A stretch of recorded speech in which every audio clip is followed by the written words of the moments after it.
땅에 던지고 딸이거든 살려두라 하였더라. 아멘. 오헨리가 지은 단편 중에 20년 후에라는 작품이 있습니다. 미국 동부 뉴욕에 살면서 형제처럼 친하게 지냈던 친구 둘이 있었는데 그 중에 한 명이 서부로 이사를 가게 되었습니다. 그래서 이 친구가 떠나기 전에 20년 후에 뉴욕에 자주 다니던 음식에서 다시 만나기로 약속을 했습니다. 날짜를 정하고 20년이 지난 후에 서부로 간 친구는 도둑이 되었고 동부에 남은 뉴욕에 남은 친구는 경찰이 되었습니다. 20년 지난 후에 두 사람이 서로 약속 장소에 나아갔습니다. 경찰인 친구가 도둑이 된 친구를 먼저 알아보고 왔습니다. 차마 도둑인 줄 알아본 거죠. 자기가 경찰이어서 이 친구를 만나면 이 친구를 잡을 수 없어서 다른 경찰을 그곳에 보내면서 자기의 마음을 편지에 담아서 이 친구에게 전했습니다. 이렇게 적었습니다. 보부, 나는 약속한 시간에 그 장소에 갔었네. 자네가 성냥을 켜서 담배에 불을 붙일 때 나는 자네가 주명 수배된 사람이라는 것을 알 수 있었네. 하지만 내 손으로 자네를 체포할 수는 없었네. 그 지미로부터 이렇게 보냈습니다. 친구에게 했던 그 약속을 나는 지켰지만 그 친구를 거기서 그 약속을 지킨 친구를 잡을 수는 없었다는 걸로 표현했습니다. 두 사람은 경찰과 도둑으로 만났지만 두 사람 다 20년 전에 한 그 약속에 신실한 사람들이었습니다. 여러분, 누군가와 한 약속을 지키는 것으로 사람은 자신의 신실함을 드러내 보입니다. 여러분 살면서 얼마나 많은 약속을 하셨습니까? 또 그 약속을 지켰거나 또 지키지 못한 약속들은 또 얼마나 되십니까? 인생을 살면서 저도 돌아보니까 제가 저한테 한 약속도 많이 못 지키는 것들을 보게 됩니다. 그렇게 신실하지 않은 사람인 것을 알게 됩니다. 여러분, 우리는 신실하지 못하지만 우리가 믿는 하나님, 그분은 약속이 신실하신 분이십니다. 오늘부터 저희가 출애굽기를 나누는데요. 출애굽기 시작하면서 1장에서 하나님은 창세기에 족장들에게 했던 그 약속에 신실하신 분이신 것을 보여줍니다. 그래서 오늘은 약속을 지키시는 하나님이라는 제목으로 말씀을 통해 우리에게 주신 은혜를 함께 나누기를 원합니다. 첫 번째, 하나님은 우리에게 한 약속에 신실하신 분이시다입니다. 1절과 5절과 7절 말씀, 5절 7절 말씀 같이 보겠습니다. 야곱과 함께 각기 가족을 데리고 애굽에 이른 이스라엘 아들들의 이름은 이러하니라. 야곱의 허리에서 나온 사람이 모두 70이요 요셉은 애굽에 있었더라. 요셉과 그의 모든 형제와 그 시대의 사람은 다 죽었고 이스라엘 자손은 생육하고 불어나 번성하고 매우 강하여 온 땅에 가득하게 되었더라. 있습니다. 1절에서 5절까지 야곱과 함께 자기의 가족들을 데리고 야곱이 애굽에 도착한 야곱의 아들들의 이름이 나옵니다. 본문에 보면 이 출애굽기를 시작할 때 그리고 이스라엘의 아들들이 있었다라고 하면서 그리고라는 접속사가 먼저 나옵니다. 이것은 출애굽기가 앞에 있던 창세기와 연결되어 있음을 보여주는 거죠. 창세기는 하나님께서 세상을 창조하신 것으로 시작해서 요셉이 죽어서 입관하는 것으로 끝이 납니다. 이렇게 창세에서 시작해서 죽음으로 끝이 났지만 이어지는 출애굽기에서는 그리고 이스라엘의 아들들이 있었다라고 시작하면서 이것이 창세기에서 이어진 역사인 것을 알려주고 있습니다. 2절에서 3절에 보면 루벤, 시므온, 레위, 유다, 이사갈, 스불론이 나오는데 이건 야곱의 첫째 부인 레아에 관한 아들들이고요. 베냐민은 6절에 나오는 요셉과 더불어서 둘째 부인 라헬이 낳은 아들입니다. 4절에 단과 납달리는 라헬의 시녀인 비라의 아들들이고 갓과 아셀은 레아의 시녀 실바의 아들들입니다. 그렇게 4명의 아내와 12명의 아들들을 낳으며 살았습니다. 이들이 누구를 비추고 있어요? 야곱의 인생을 비춰주고 있습니다. 창세기를 다루면서 우리는 야곱과 요셉의 이야기를 나눴습니다. 여러분 기억이 나십니까? 네. 야곱의 인생이 어땠습니까? 험악한 인생이었죠. 팥죽 한 그릇에 형을 속여서 장자권을 뺏고 아버지를 속여서 형의 받을 장자의 축복을 가로챘습니다. 그래서 야곱은 그래서 도망간 다음에 평생 누구를 못 만났어요? 어머니 리브가를 만나지 못했고 그렇게 살았고요. 외삼촌 라반의 집에서 라반에게 속아서 20년 동안 목자로서 일을 해야 했습니다. 가정에서 아내들이 벌이는 치열한 경쟁 속에서 야곱은 고단한 인생을 살아야 했습니다. 그렇게 20년이 지나서 외삼촌 라반의 집을 떠나 가나안 땅에 돌아와 정착을 했습니다. 5절에 보면 요셉이 애굽에 있는 것으로 나오는데 요셉은 어떻게 해서 애굽에 오게 됐습니까?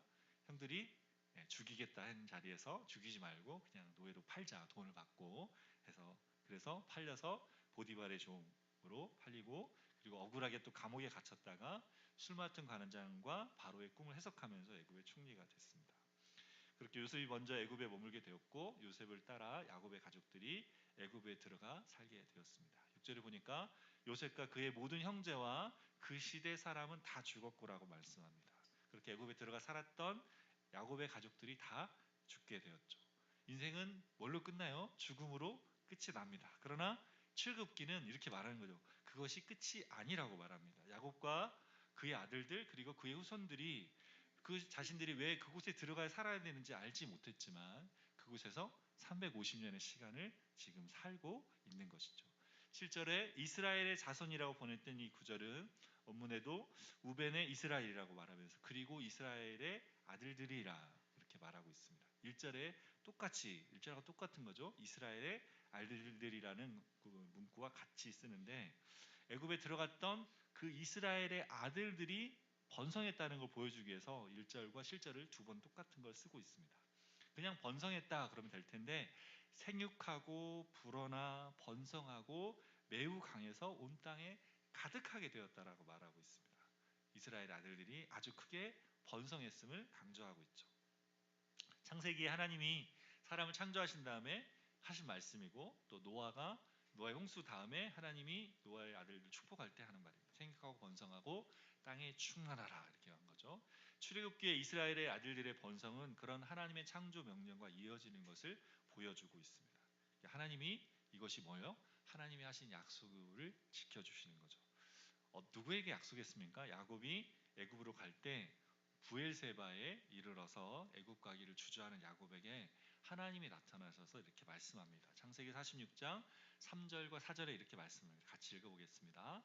나는 하나님이라 내 아비의 하나님이니 애굽으로 내려가기를 두려워 말라. 내가 거기서 너로 큰 민족을 이루게 하리라. 너를 인도하여 다시 올라올 것이며. 야곱이 지금 70명의 자녀 가족들을 데리고 애굽으로 가는데 저희가 말씀 한번 나눴잖아요. 요셉이 살아있다라고 소리를 듣고 그걸 듣고 가족들을 데리고 가뭄이 계속 될 거니까 앞으로 5년 남았으니까 오라고 하는데, 가는 중간에 부엘세바에 머물렀어요. 거기서 예배를 드릴 때 제단을 잡고 예배를 드릴 때 하나님 가야 됩니까를 물은 거죠. 근데 하나님 말씀하신 거예요. 뭐라 했어요? 내려가라고. 내려가기 두려워하지 마. 내려가라 말씀했어요. 그리고 뭐라 하셨어요? 거기서 큰 민족을 이룰 것이다 그랬어요.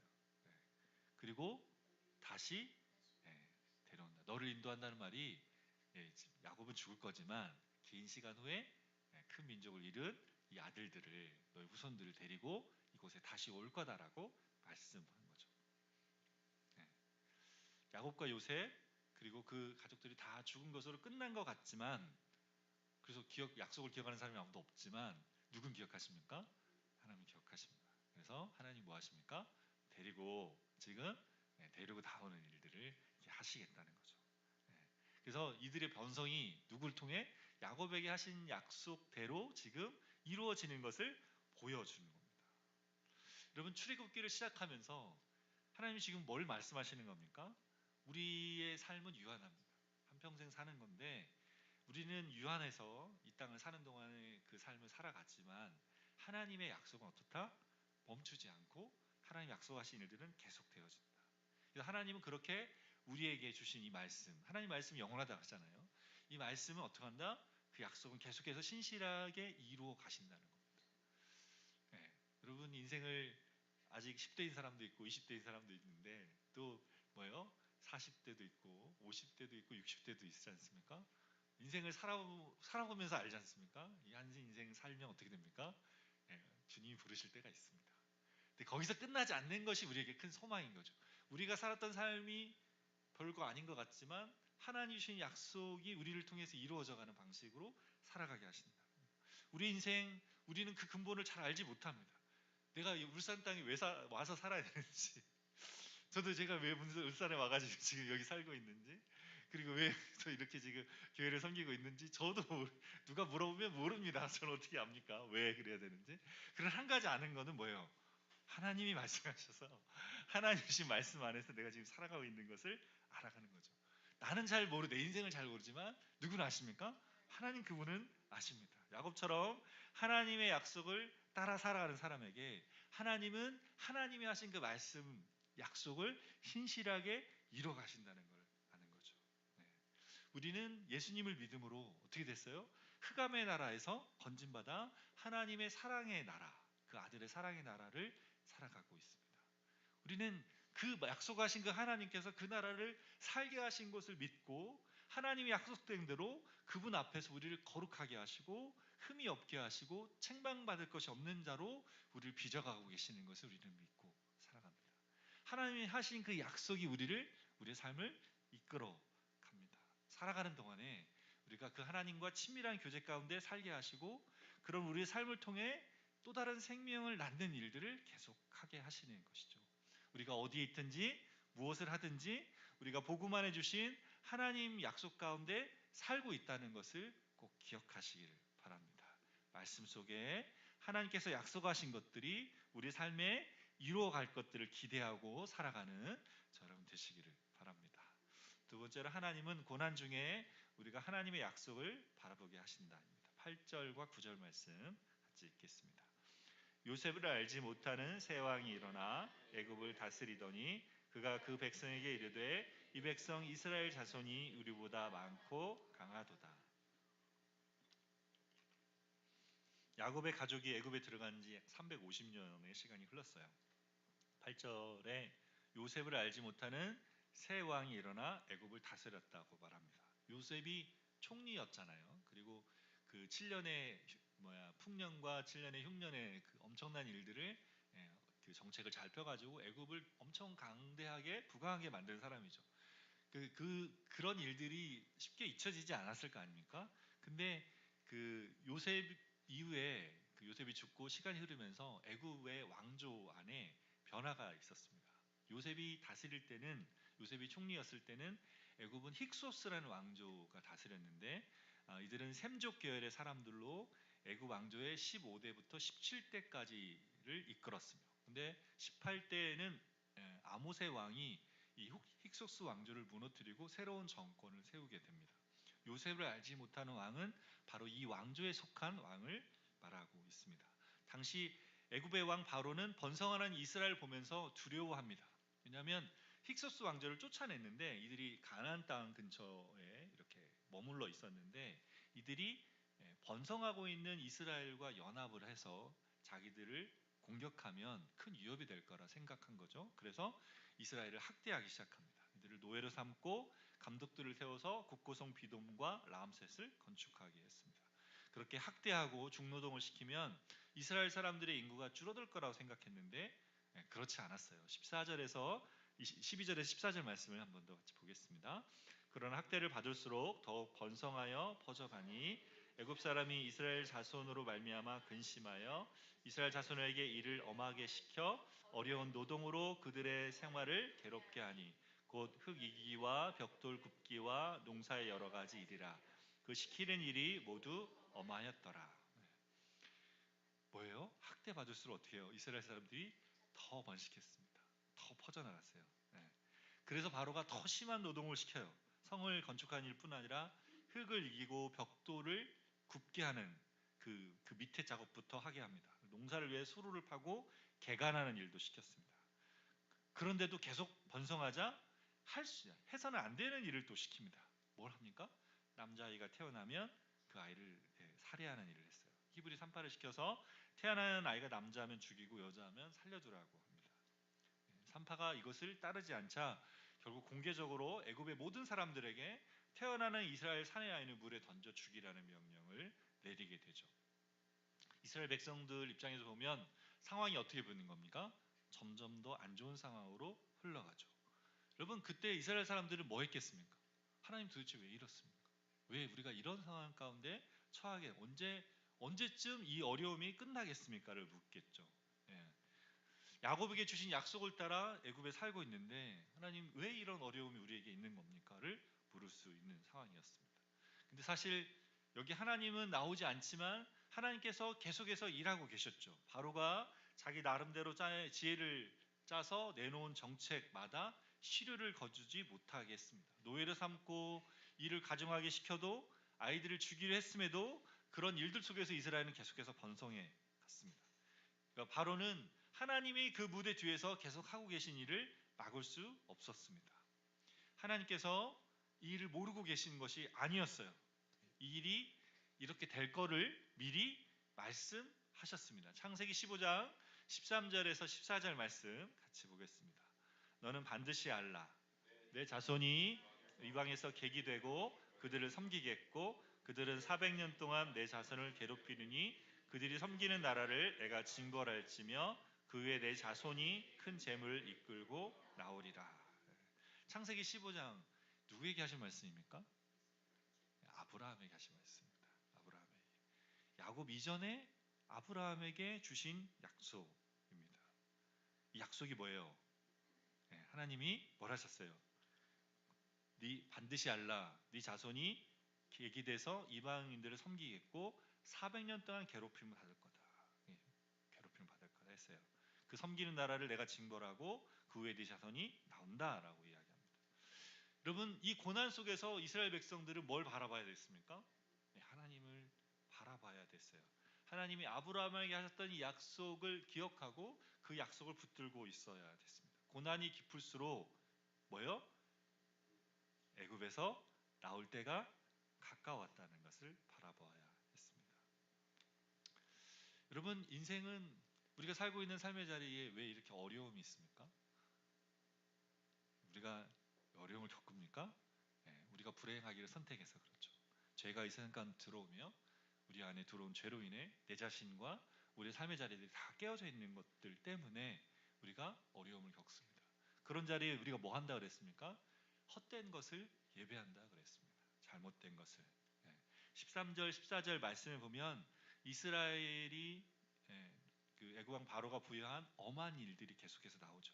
뭐였습니까? 흙이기기, 벽돌 굽기, 농사일 등 여러 가지 일들을 했어요. 시키는 일이 전부 다 엄했다라고 되는데 여기 이 일이라고 하는 히브리어는 아보드라는 단어를 쓰는데 이게 뭐냐면 주인을 섬기듯이 섬기는 것을 의미합니다.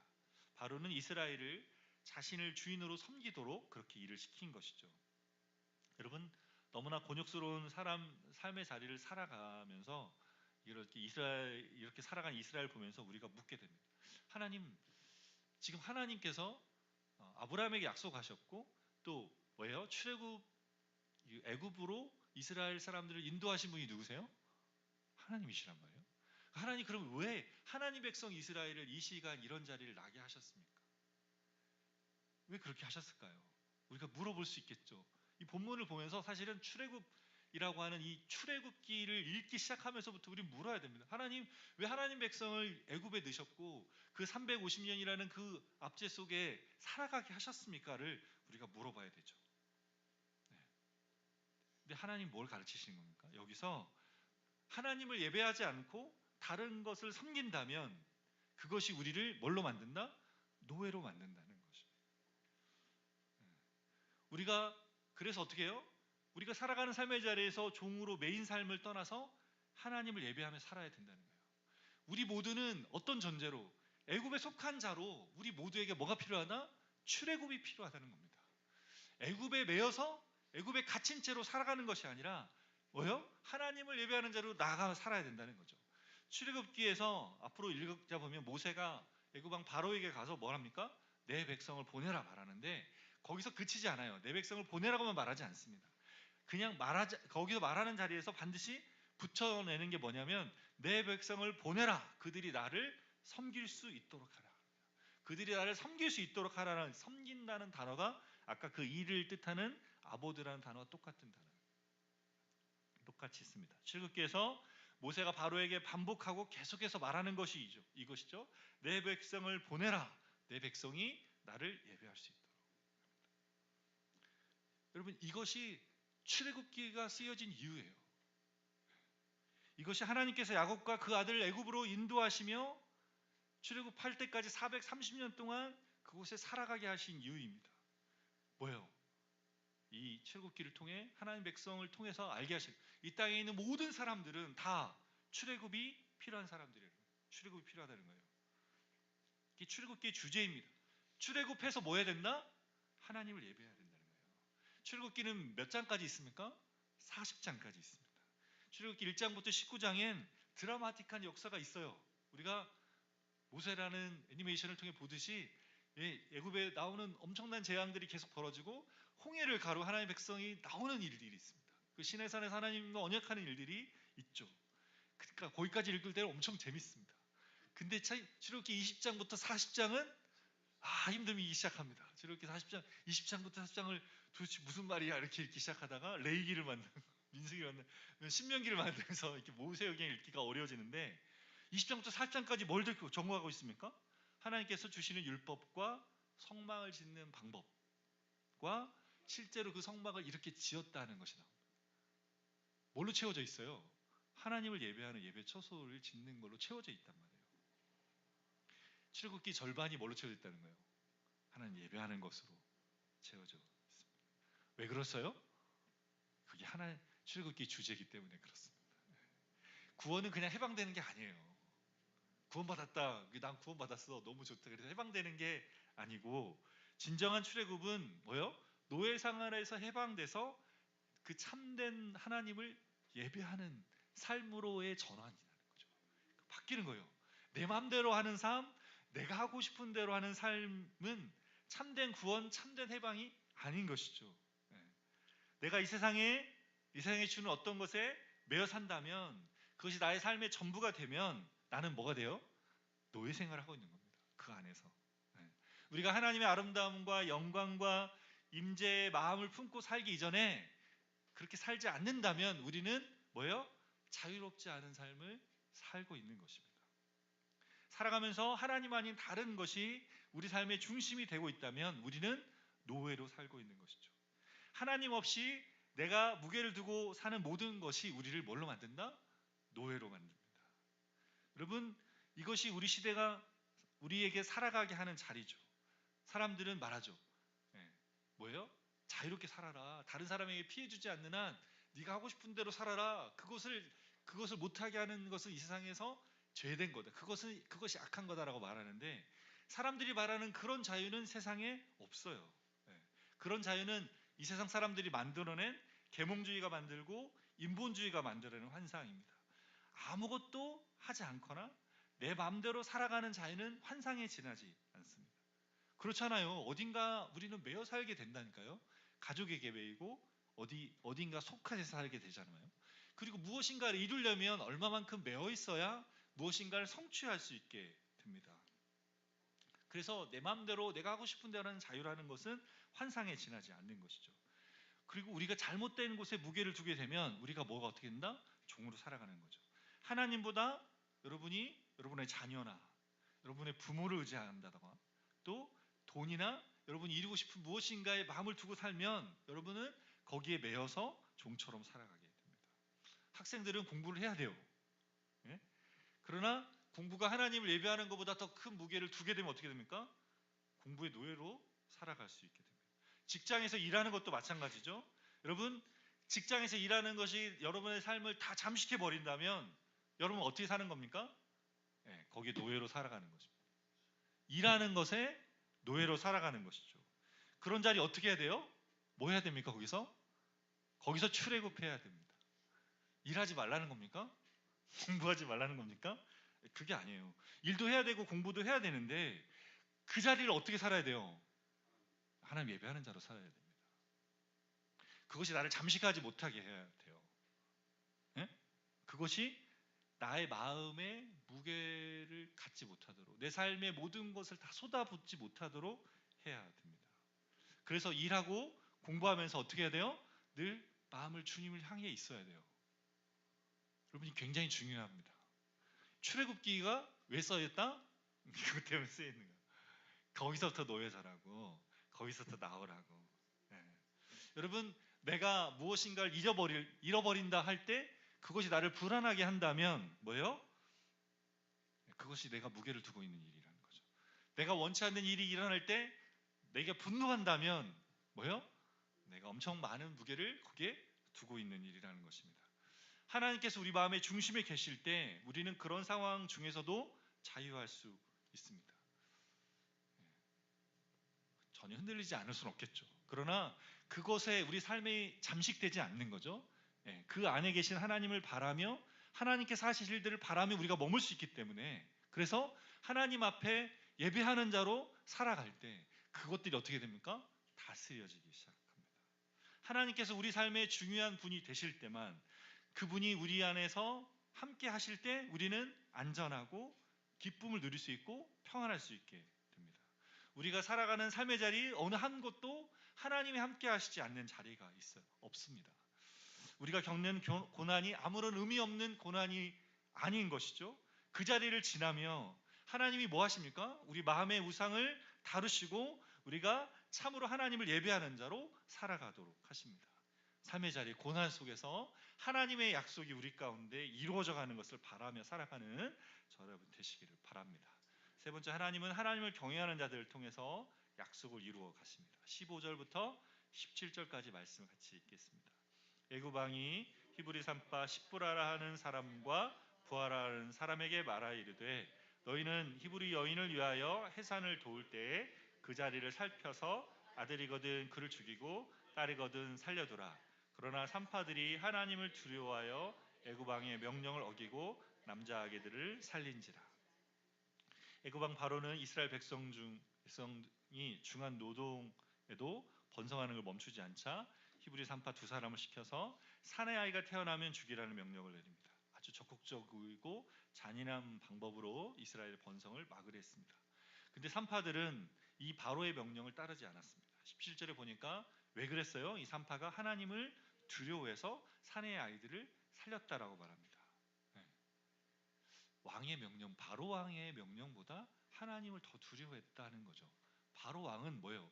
직접적으로 힘을 가진 사람이란 말이에요. 그 사람이, 바로가 이걸 알게 되면 자기들의 생명의 위협을 당할 수 있음에도 불구하고 하나님을 두려워해서 이 일들을 하지 않았습니다. 그래서 바로가 이걸 알고 분노합니다. 그리고 불러다가 어째서 사내 아이들을 살려줬냐라고 다그칩니다. 여러분, 되게 답답하기 곤란한 상황이죠. 근데 이 두 사람이 굉장히 지혜롭게 답합니다. 뭐라고 했어요? 가니까 아이 난다는 소리 듣고 우리가 가니까 히브리 여인들이 너무 힘이 좋아가지고 우리가 가는데 벌써 나왔단 말이에요. 이미 태어난 아이를 어떻게 하겠습니까? 이미 부모들이 다 알고 얘를 어떻게 할 수가 없잖아요. 태어난 아이를 부모 앞 있는 데서 어떻게 할 수 없으니까 어떻게 할 수 없었습니다라고 이야기를 했어요. 그렇게 바로가 다 알아도 그 말을 듣고 어떻게 할 수 없는 거죠. 그래서 지혜롭게 답을 해서 넘어갔습니다. 이들은 바로 왕의 명령을 거스린 것처럼 보이지만 마음에 뭐가 있어요? 하나님을 두려워한, 하나님을 경외함으로 이 부당한 일, 뭐예요? 아이를 살해야 하는 거 아닙니까? 이 유아 살해를 거부하고 있는 것이죠. 여러분, 이 시대에 어떻습니까? 이 시대에 낙태에 대해서 말하죠. 낙태를 어떻게 가능하게 합니까? 기간을 정합니다. 그래서 아이가 뭐 할 때, 어린 아이가 뇌가 생겨서 뭔가 자기 스스로 의사결정할 수 없을 때 그때 전까지는 아이를 죽여도 된다는 거예요. 낙태를 지지하는 사람들 그렇습니다. 그래서 그 기간을 어떻게 해요?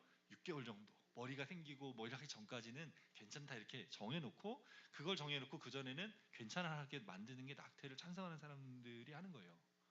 여러분, 그 선을 누가 정할 수 있습니까? 그 선을 사람이 정하기 시작하면, 그러면 이렇게 정해요. 태어난 아이가 아직 그 아이는 응애응애만 하지 자기 의사결정할 수 없잖아. 표현할 수 없잖아.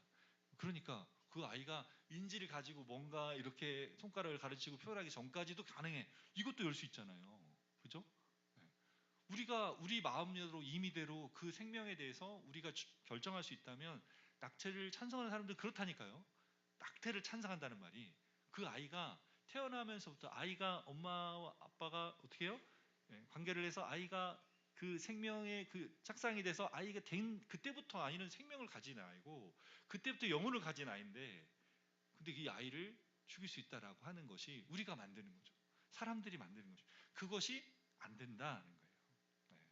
하나님이 보시기에 합당하지 않은 국가 정책에 대해서 이 두 사람이 반대하고 하나님을 경외하며 합법적인 방식으로 정당한 시민 불복종의 권리를 행사하고 있는 것이죠. 저희가 지금 국가 권력에 대해서 이야기했잖아요. 앞으로 많은 일들이 벌어질 거예요. 이 시대가 움직여 갈 때. 우리가 그리스도인으로 무엇이 맞는 건지, 성에 대해서 또 생명에 대해서 우리의 윤리에 대해서 무엇이 하나님이 우리에게 주신 건지를 우리가 분별할 수 있을 때, 그리고 알아야 됩니다. 사람들은 이거를 모르니까 막 이야기하는 거죠. 왜 엄마의 부모의 권리를 왜 제한하냐, 왜 곤란하게 만드냐, 이런 방식으로 이야기한단 말이에요. 생명을 죽이는 것과 그 부모 엄마로서의 권리를 주장하며 이야기하는 그 자리를 우리가 잘 분별하며 그것이 뭔지를 알아가야 된다는 거죠. 그래서 그럴 때 이 두 사람처럼 우리가 할 수 있는 것이죠. 자, 이 두 사람이 어떻게 했는지 한번 볼까요? 20절, 21절 말씀 같이 보겠습니다. 하나님이 그 산파들에게 은혜를 베푸시니 그 백성은 번성하고 매우 강해지니라. 그 산파들은 하나님을 경외하였으므로 하나님이 그들의 집안을 흥왕하게 하신지라. 이들이 왜 왕의 명령을 거부했어요? 하나님을 경외해서 그렇습니다. 하나님을 경외하는 이들을 통해서 이스라엘 백성들은 계속 번성할 수 있었고, 그렇게 해서 하나님의 약속이 성취될 수 있었습니다.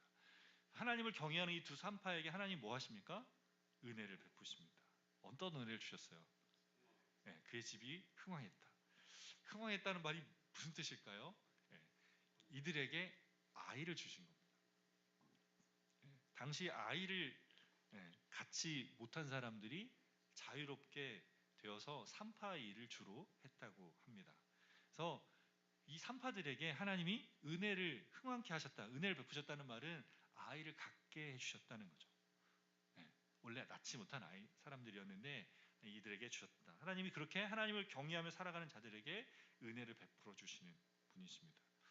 여러분, 이 본문에 보면 바로 왕의 이름은 나오지 않습니다. 바로는 이집트의 파라오, 이런 이집트의 왕이란 뜻입니다. 이집트의 왕이 바로예요. 그 왕의 호칭이 바로예요. 그러니까 바로 왕왕이라는 뜻이죠. 그러니까 이름이 바로가 아니에요. 그러니까 이집트 왕은 이름이 안 나오죠. 그냥 바로 이렇게 나오지만 이 두 사람 산파의 이름이 나오죠. 누구였습니까? 시프라와 부하였습니다. 시프라의 뜻은 아름답다는 뜻이고 부하는 화려하다는 뜻입니다. 이들은 이름처럼 아름답고 화려한 삶을 살고 싶었지만 살면서 정작 아이를 낳지 못해서 산파의 일을 하고 있었어요. 보니까 이 바로 왕이 만난 걸 볼 때 이들은 아마 산파의 대표로 다른 산파들을 지도하는 사람이었던 것 같습니다. 자녀를 낳지 못해 산파의 일을 하면서도 이들은 뭐예요? 하나님을 경외하며 살았어요. 바로 왕의 권력 앞에서도 하나님을 경외하며 생명을 지키는 일을 감당했습니다. 사회적으로 보면 이들이 작은 자고 별 볼 일 없는 사람처럼 보이죠. 근데 이들은 자기 일을 하면서 뭐 했어요? 하나님을 경외하는 것을 통해 하나님의 약속을 성취해 가는 것을 보게 됩니다. 여러분, 복음을 믿는 우리 그리스도인들도 하나님을 경외하며 살아가죠. 다른 사람이 알아주던 알아주지 않던 자기가 하는 일 가운데 하나님을 경외하고 하나님이 기뻐하시는 것을 행하며 살아가는 사람들이 우리 그리스도인들입니다. 복음 안에서 우리는 하나님의 약속을 받은 사람들입니다. 요한계시록에 보면 하나님이 우리에게 주시겠다는 게 뭡니까? 새 하늘과 새 땅입니다. 예수님께 십자가에서 다 이루었다 하실 때 새 하늘과 새 땅을 이루어 놓으셨죠. 그 새 하늘과 새 땅이 우리 가운데 임할 것을 우리는 아는 자로 이 땅을 살아갑니다. 그것을 바라보며 살아가는 사람들이 우리 그리스도인들이고, 우리가 하는 일이, 우리의 삶이 그것을 반영하는 삶을 살아가게 하시는 거죠. 우리가 이 땅에서 살아가며 하는 일이 굉장히 평범하고 작은 일처럼 보이지만 우리가 그 가운데서 하나님을 경외하면서 일할 때 하나님께서 여러분이 하는 그 일을 통해서 하나님이 하신 약속들을 이루어 가십니다. 여러분, 우리가 그 마음을 가지고 살아가는 거죠. 우리가 어떤 엄청난 일을 하는 자로 부름받은 것이 아니라 하나님이 우리에게 주신 그 삶의 자리에서 그리스도인으로 우리의 삶을 통해 하는 그 일이 하나님이 우리에게 주신 일인 줄 알고 그것을 통해서 하나님의 약속이 이루어질 것을 바라며 살아가는 것입니다. 그리스도인이라는 정체성을 가지고 날마다 우리가 하는 그 일을 통해서 하나님의 선하시고 기뻐하시고 온전하신 뜻이 무엇인지를 분별하면서 그 일을 해가는 사람들, 또 그 일을 하는 것 통해서 하나님이 우리의 삶을 통해 하나님의 그 일들이 나타나는 것들을 보는 자들 되는 것이죠. 날마다 삶 속에서 그렇게 하나님이 주신, 하나님을 경외함으로 하나님 주신 일들을 행하면서 그렇게 하나님의 일들이 우리 삶 가운데 나타나는 것을 보는 저 여러분 되시기를 바랍니다. 주신 말씀을 기억하면서 예수 예수 함께 찬양하며 나가겠습니다.